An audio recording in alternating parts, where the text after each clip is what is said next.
চেপনত সদৌ টাই আহোম ছাত্ৰ সন্থাৰ কেন্দ্ৰীয় লাচিত দিৱসৰ কাৰ্যসূচী। এই কেন্দ্ৰীয় লাচিত দিৱসতেই টাই আহোম ছাত্ৰ সন্থাই সম্বৰ্ধনা জ্ঞাপন কৰিলে স্বাধীন প্ৰতিদিন গোষ্ঠীৰ অধ্যক্ষ জয়ন্ত বৰুৱাক। অসমীয়া জাতি আৰু ভাষালৈ আগবঢ়োৱা সেৱাৰ বাবেই অধ্যক্ষ জয়ন্ত বৰুৱাক সম্বৰ্ধনা জনায় সংগঠনটোৱে। হেমকোষৰ দ্বিভাষিক ব্ৰেইল সংস্কৰণ, হেমকোষৰ বৰ্ধিত সংস্কৰণ প্ৰকাশৰ বাবেও জয়ন্ত বৰুৱাক সম্বৰ্ধনা জ্ঞাপন টাই আহোম ছাত্ৰ সন্থাৰ। সম্বৰ্ধনা গ্ৰহণ কৰি মহাবীৰ লাচিত বৰফুকনক শ্ৰদ্ধাৰে স্মৰণ কৰে জয়ন্ত বৰুৱাই। সম্বৰ্ধনা জ্ঞাপন কৰাৰ বাবে টাই আহোম ছাত্ৰ সন্থা আৰু ৰাইজক ধন্যবাদ জ্ঞাপন কৰে স্বাধীন প্ৰতিদিন গোষ্ঠীৰ অধ্যক্ষগৰাকীয়ে। এই মৰম আৰু আশীৰ্বাদ সদায়ে কৰ্মজীৱনৰ প্ৰেৰণা হৈ ৰ'ব বুলিও মন্তব্য কৰে জয়ন্ত বৰুৱাই। হেমকোষৰ ব্ৰেইল সংস্কৰণ বিশ্ব ৰেকৰ্ডৰ উদ্দেশ্য নাছিল বুলি মন্তব্য কৰে জয়ন্ত বৰুৱাই। দৃষ্টিহীন ছাত্ৰ ছাত্ৰীক অসমীয়া ভাষাটো শুদ্ধকৈ শিকিবলৈ আৰু দৃষ্টিহীন ছাত্ৰ ছাত্ৰীৰ দীৰ্ঘদিনীয়া অভাৱ পূৰণ কৰিবলৈহে প্ৰকাশ কৰা হৈছিল হেমকোষৰ ব্ৰেইল সংস্কৰণ। এই কাম কৰি পৰম তৃপ্তি অনুভৱ কৰা বুলিও মন্তব্য কৰিলে জয়ন্ত বৰুৱাই। লগতে তেওঁ কয়, কামৰ তৃপ্তি তেতিয়া বেছি হয় যেতিয়া ৰাইজে স্বীকৃতি প্ৰদান কৰে। ভাষণ প্ৰসংগত লাচিত বৰফুকনৰ শৌৰ্য-বীৰ্যৰ কথাও উল্লেখ কৰিলে জয়ন্ত বৰুৱাই। লাচিত বৰফুকন আছিল বুদ্ধিমত্তা, জাতিৰ প্ৰতি তীব্ৰ প্ৰেম থকা এগৰাকী প্ৰবল সাহসী বীৰ। তেওঁৰ বিচক্ষণতাৰ বাবে আধুনিক ভাৰতৰ সেনানীয়ে আজিও অনুকৰণ কৰে তেওঁৰ ৰণকৌশল। কেৱল লাচিত বৰফুকনৰ শৌৰ্য-বীৰ্যক সোঁৱৰণ কৰিলেই নহ'ব, তেওঁ দি থৈ যোৱা আদৰ্শ আৰু প্ৰেৰণাক অনুসৰণ কৰি আমাৰ জাতিৰ ঐক্য, ভাষা সংস্কৃতি, অৰ্থনৈতিক শক্তিৰে বহিঃশত্ৰুৰ যিকোনো আক্ৰমণ প্ৰতিহত কৰাৰ নিৰন্তৰ প্ৰয়াস সকলোৱে কৰিব লাগিব বুলি ভাষণ প্ৰসংগত উল্লেখ কৰিলে জয়ন্ত বৰুৱাই।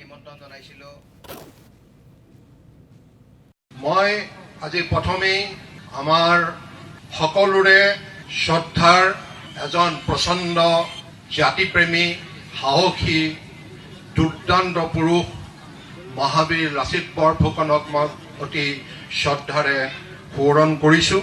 মোক আপোনাসৱে যি মৰম আৰু আশীৰ্বাদ দিলে, এই মৰম আৰু আশীৰ্বাদ মোৰ বাবে সদায় মোৰ কৰ্মৰ প্ৰেৰণা হৈ ৰ'ব।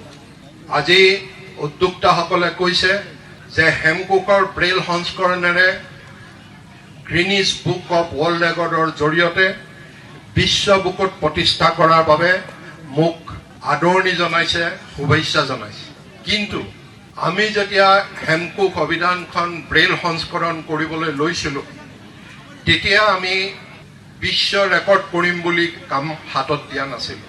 আমাৰ উদ্দেশ্য আছিল আমাৰ মাজৰ যিসকল দৃষ্টিহীন ছাত্ৰ ছাত্ৰী, তেখেতসকলক অসমীয়া ভাষাটো শুদ্ধভাৱে শিকিবৰ বাবে আমি অসমীয়া অভিধানখন ব্ৰেইল সংস্কৰণ কৰাৰ সিদ্ধান্ত লৈছিলোঁ। কাৰণ আমি জানিছিলোঁ যে দৃষ্টিহীন ছাত্ৰ ছাত্ৰীসকলৰ এখন অভিধান অবিহনে ইমান দিনে তেখেতসকলক শিক্ষাদান কৰি থকা হৈছে, আৰু সেইবাবেই আমি হেমকোষখন ব্ৰেইল সংস্কৰণ কৰিলোঁ। এই বাইলেংগুৱেজ যিখন আমাৰ অসমীয়া ডিক্সনেৰী, ইমান হিউজ ডিক্সনেৰী, পূৰ্ণাংগ ডিক্সনেৰী, এই পৃথিৱীত এইখনেই প্ৰথম হৈছে। আৰু সেইবাবে গ্ৰীনিছ বুক অৱ ৱৰ্ল্ড ৰেকৰ্ডে দ্য লাৰ্জেষ্ট বাইলেংগুৱেল ডিক্সনেৰী বুলি আমাক স্বীকৃতি প্ৰদান কৰিছে। কিন্তু এই কামটো কৰি আমি যথেষ্ট তৃপ্তি অনুভৱ কৰিছিলোঁ। এই কামটো কৰি আমি যিমান দৃষ্টিহীনসকলৰ স্কুল আছিল বা দৃষ্টিহীনসকলে শিক্ষা গ্ৰহণ কৰা কলেজ, ইউনিভাৰ্চিটিত আমি বিনামূলীয়াকৈ এই অভিধানখন আমি তেখেতসকলৰ হাতত তুলি দিছিলোঁ। এই কামটো কৰি আমি যিমান তৃপ্তি পাইছোঁ বা তৃপ্তি পালোঁ, যেতিয়া এই কামৰ তৃপ্তি তেতিয়া বেছি হয় যেতিয়া ৰাইজে সেই কামৰ স্বীকৃতি প্ৰদান কৰে। আৰু আজি আপোনাসৱে মোক যি মৰম আৰু আশীৰ্বাদেৰে মোক যি শুভেচ্ছা জনালে, যি মোৰ কামত স্বীকৃতি প্ৰদান কৰিলে, তাৰ বাবে মই আপোনালোকৰ ওচৰত চিৰঋণী।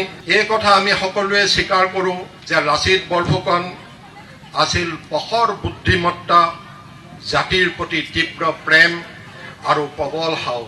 তেওঁৰ এই বিচক্ষণ ৰণকৌশলৰ বাবেই এয়া সম্ভৱপৰ হৈছিল, যাৰ বাবে আজি আধুনিক ভাৰতৰ সেনাবাহিনীয়েও সেইগৰাকীৰ মহান যোদ্ধাৰ ৰণকৌশলক অনুসৰণ কৰিব লগা হৈছে।